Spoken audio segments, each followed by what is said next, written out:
Everybody, welcome. Thank you to be here. Thank you for here tonight to watch this visual lecture. And I bring this very emotional responsibility topic, which is like a very important topic for me. And I want to share this with everybody as a form of gratitude as well. So let's starting.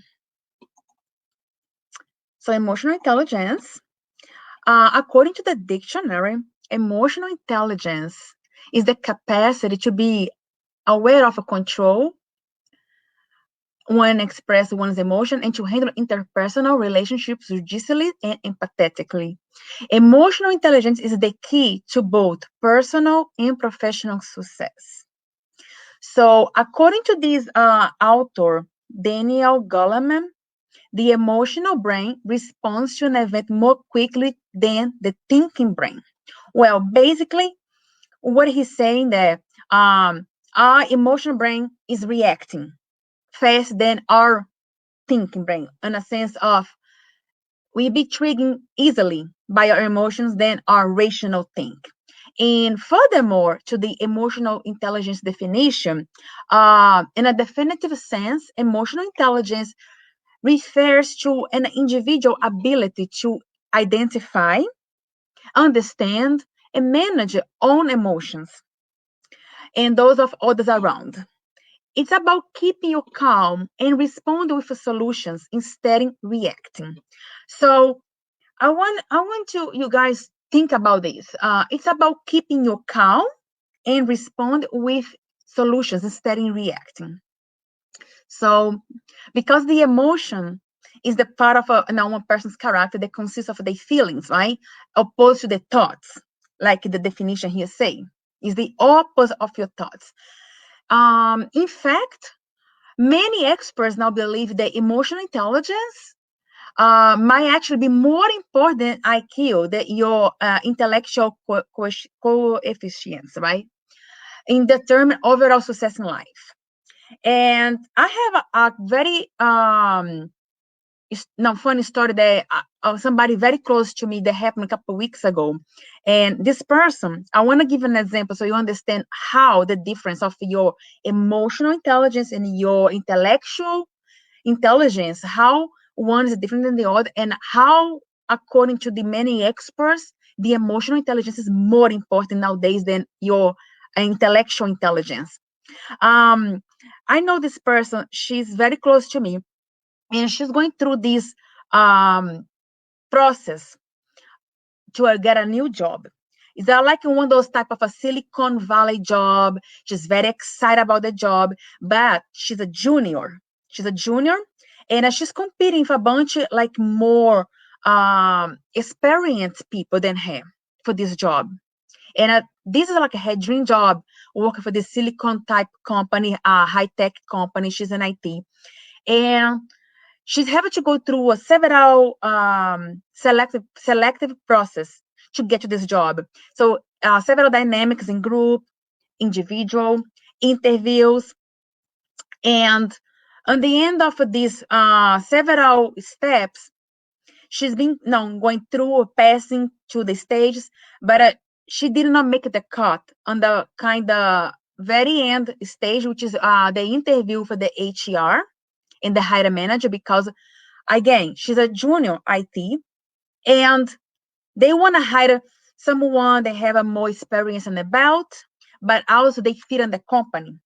So of course she did not make to the cut. She's upset, but she's proud of herself because she's made it very far on the process. So a couple weeks later, she got a call from this company, and the HR call her and say, if you're still interested in the position, you have to now come over here, talk to the manager. They're not interested in hiring you, especially, for the position that you interview for.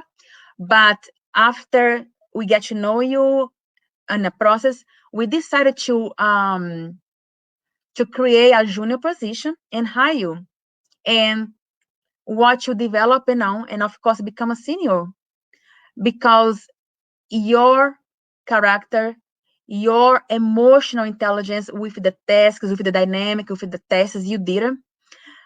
We are very impressed with you. And I was very happy for this person that I was telling the story to you guys, because this is one of those things that I always, because I love studying this subject, emotional intelligence. And that just prove it to me. Sometimes it's not the smartest person in the room, but the one they have the capacity to have the emotional intelligence to dealing with, people, how you talk to people, how you handle yourself in the difficult situations, how you handle yourself when you are nervous. So those things, really reason to me. And I was really think about when this person told me they started, how at the end of the day, they create a position for her just because how she's handled herself throughout the process. When she's competing with these more experienced people, and those people did not make the cut, even though she's junior, she's there.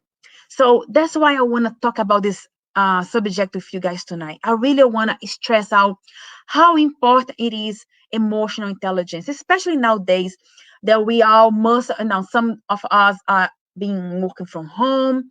We are being not, interactive with other people. We don't have no social life lately because, the pandemic. So it's a lot of stress on us. It's a lot of going on. So we all have a lot to deal with, not only professionally, but in our family, in our house, everything. So we need to have this sense of emotional intelligence so we can make through in a healthy way, it all burn ourselves. So with that say, there is a signs of a low emotional intelligence that I want to bring to you guys. When someone has like a low emotional intelligence, there are many ways it can present itself.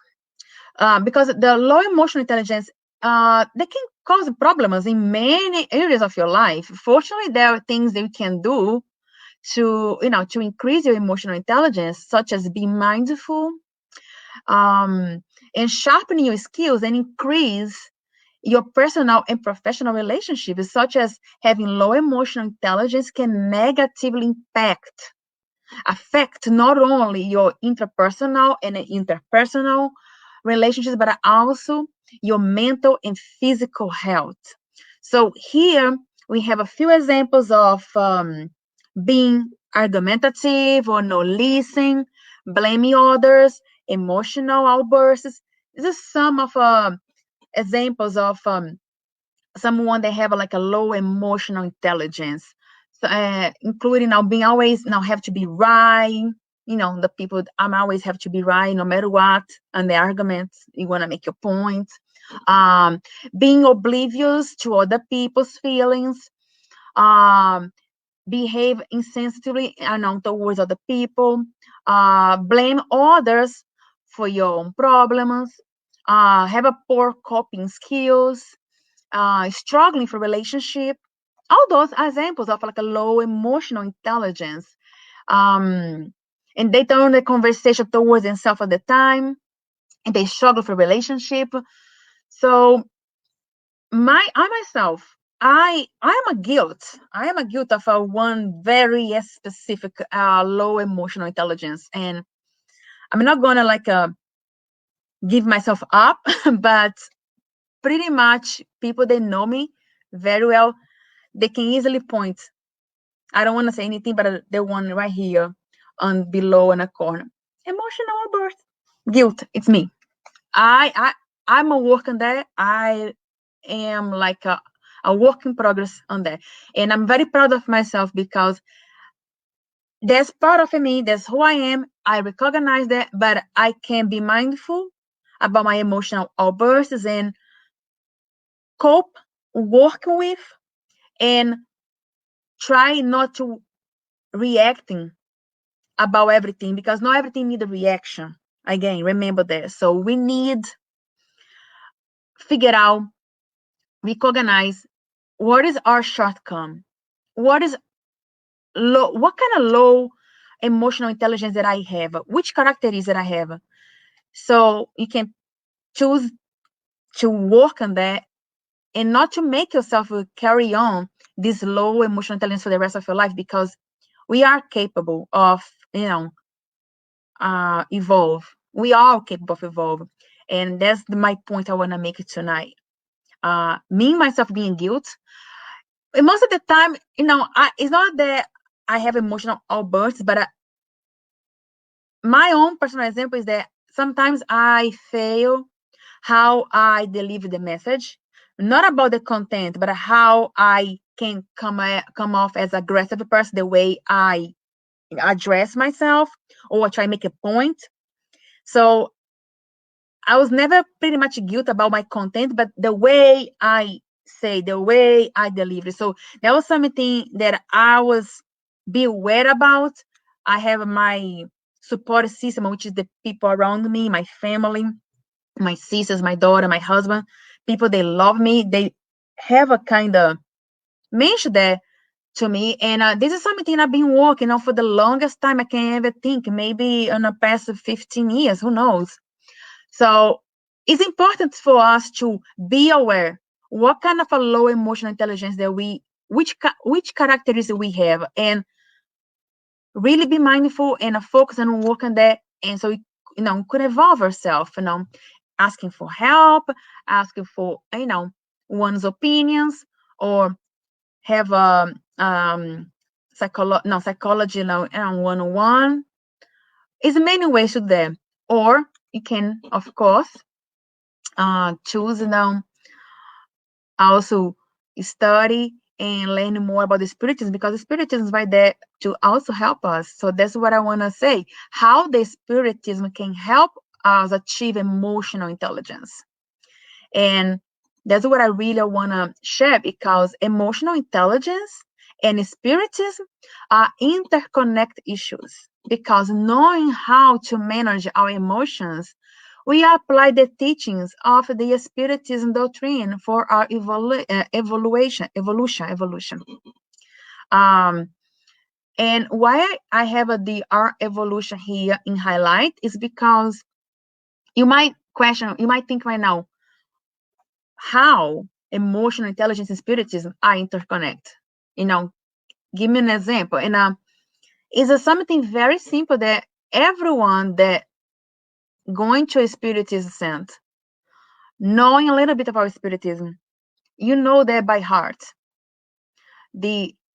Our process of evolution, because we are work in progress, because we are evolving creatures.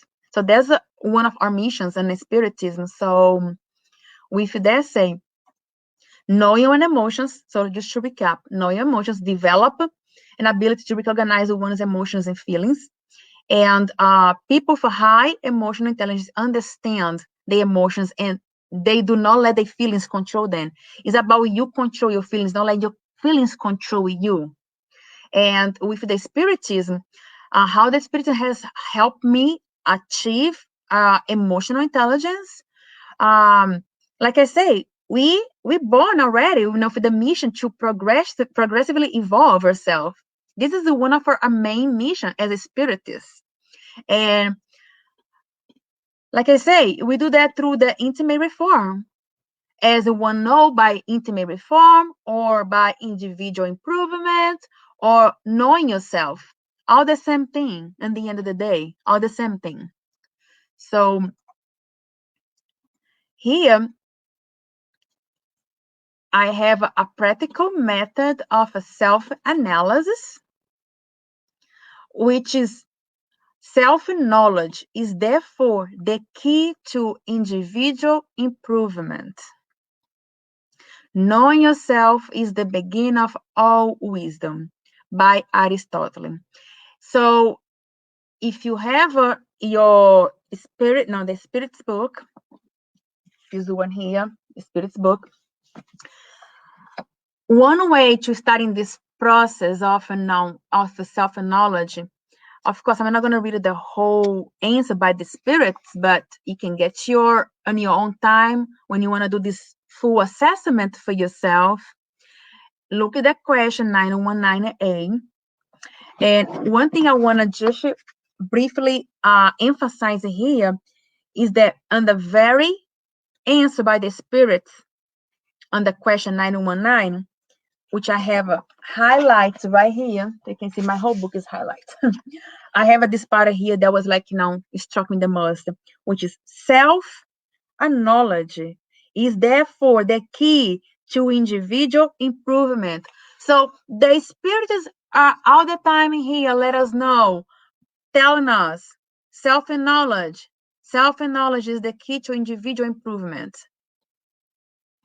And when you read this whole answer, you're gonna get more into deep understand, and whatever your shortcome, whatever your low emotional intelligence, you can start work by starting with this practical method of self-analysis. Recognize, be aware of who you are, accept your shortcome, accept your low emotional intelligence, and decide, you know what, I don't longer wanna act in that way. I don't longer want this to be part of who I am. I want to improve myself. I'm in here for this mission, for this very strong mission to, self-improvement. So this is part of, ourself being in this life right now. So you can evolve yourself. You can self-improve, right? So there's one of my ultimate tip for anyone to start to know yourself. And one thing that I want to mention is also have a strong support system is very important, because once you recognize your shortcomings, your type of low emotional intelligence, you need to have people around you that you can trust. They are your support system. And now, in my case, I have a very strong support system. Like I always say, my sisters and my daughter and my husband. Those people always around me and telling me the truth. Don't sugarcoat anything. And that's our relationship. And I am the same way with them. And so it's very important to have this strong support system, because, for example, I have a situation that when I have to talk to someone, when I have to have a difficult conversation for someone, and this happened very recent to me right now, and every time I have to talk to this person, emotions blow, because the person always have something to say. They trigger me, and they make me outburst. So it's the type of action reaction thing. So knowing that I'm gonna outburst, knowing that if that person say something they're gonna trigger me, I'm gonna have the type of reaction. Every time I need to have a conversation with this person, what I do, I call my sisters, for example, or I talk to my husband, and it's okay, I need to talk to this person about this and this, and I have a then kind of, so I can get angry for them, in a sense of I can be myself true, and I'll reflect how I feel, how I indignant I am, but they always listen to me and guide me to, okay, remember, no matter what, acting professional, treat the person like you talk, to one of your coworkers, because is a one thing with our co-workers, we never ever, pretty much most of the case, right? We don't outburst. So you kept professional. So it was so funny, because this is one of the tip that one of my sisters gave to me. When you talk to this person, just keep it on professional. Think you talk to a co-worker. So when you trick, don't outburst. You think about, talk like a professional. So that was a type of a mental trick that I apply to myself, so I can, in a situations like that I have to talk to someone, like I say, I know that will trigger me to outburst. I can keep my calm and cool, collect, and don't make something become even worse for nobody, because the emotional control. And there's the one thing, like I say, I like to share these type of stories with you guys, because there's a simple techniques that I have been applied to myself, and that I hope they can help you too. They can help you fight your own inner enemy that resides inside you, because we all have a little enemies here and there. pushing us, push our butts. They try to push us to the cliff so you can fail, and fall on our face. And the whole thing is, more that you try improve yourself, better yourself, more challenge they're gonna be. It's not always gonna be easy. However, it's a choice that you make. We make the choice to don't fall on our face, don't fall in this cliff, work on your self-improvement. So that's why I always say, like last but not least, what was discussed here so far had the objective of leading us to reflect about the importance of self-knowledge, which is the key to an individual improvement. Those help us achieve an emotional intelligence. That's my whole point. Here, the key words: self-knowledge, individual improvement, emotional intelligence. All these are interconnect. All those things are interconnect, if you think about. And is like I say, is several ways, techniques that you can choose to help you achieve this such emotional intelligence. But here in a spiritual world, in a spiritual sense, in a spiritual environment, like I shared with you before, starting with the book of the spirits, go to the question 919 and read the whole thing, and starting right there with your self-knowledge. It's a very, very helpful, very helpful. And also, of course, set the goals to improve your emotional intelligence, because if you are guilty of any of the low emotional intelligence traits that I mentioned before, pick one trait, like I said, pick one and start working it. Let us starting by, define what should and need to be changed in ourselves. And the self-knowledge, the self-assessment is very important, because sometimes you can go on a denial for a longer time, thinking, oh, I'm not perfect. Oh, no, I don't have to change anything. We all have something that we have to change or to improve or to be better. And you don't going to be perfect overnight. You're going to have many fails, but once you recognize what is your shortcoming, what is the trait that you have that bring low emotional intelligence in yourself, you choose they start work on that, because after all, you are responsible for your own emotions, nobody else. You cannot blame people for, the way you feel. Of course, people have the emotional responsibility to others is another thing to discuss, but at the end of the day, you are responsible, the way you react. You are responsible how you react to people, to things, and how you feel. And therefore, next time now you begin to feel emotionally activated, just now ask yourself, how is feeling this way help me accomplish my personal goals?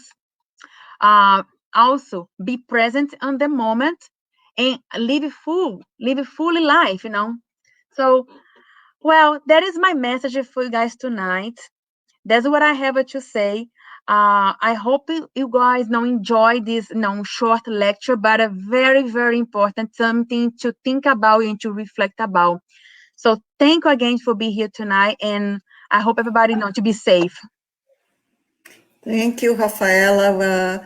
I loved I'm sure everybody enjoyed your lecture. I took some notes. I think there was so important things that you told about emotional intelligence, which is a very, let's just say, contemporary term, but it can be found in the Spiritism, in the Spirit's book, a very question, right?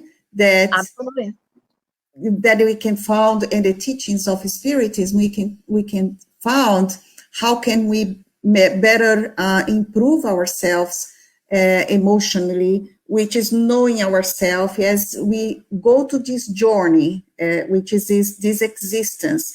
We acquire this, but all these important things we have to change in ourselves. And that's a very, very important thing. And Spiritism gives us so many concepts like reincarnation, knowledge of past lives that in fact, as spirits, yes, the spirits book, we bring this with us, right?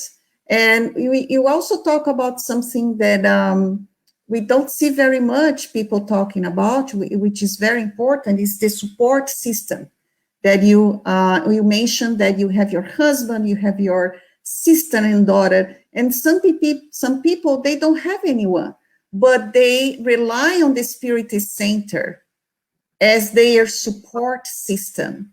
And that's very important, because that's the one of the functions of the Spiritist Center, is to be this support system, that the people can count on us when we are there. They can count on us on problems they might having, they can share, right? What do you think?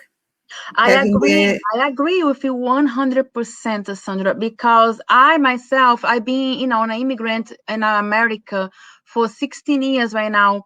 And of course, I have my family in Brazil. Thank God to the technology. We always talk to each other. I have my husband here, but I gotta say, as at one point in my life, I was very distressed that I rely 100% on this house, the KSSF, to help me overcome all my shortcomings again. So this house has been very important in my life. And this house, the people, everybody there, I found a lot of support system there as well. And I still found it nowadays. So I like, how you mentioned that, because that was the one thing that I always say, this house, everybody now is like a family and friends from a long time that we don't even know we are friends for the longest time. Yeah, as we learn, right? As we evolve, God acts in a creature to help a person. God's find another person. That's why we need to have this connection, and then we can evolve. We can, go forward, and that's very important. So, thank you so much for your words this evening. If anybody has some comments.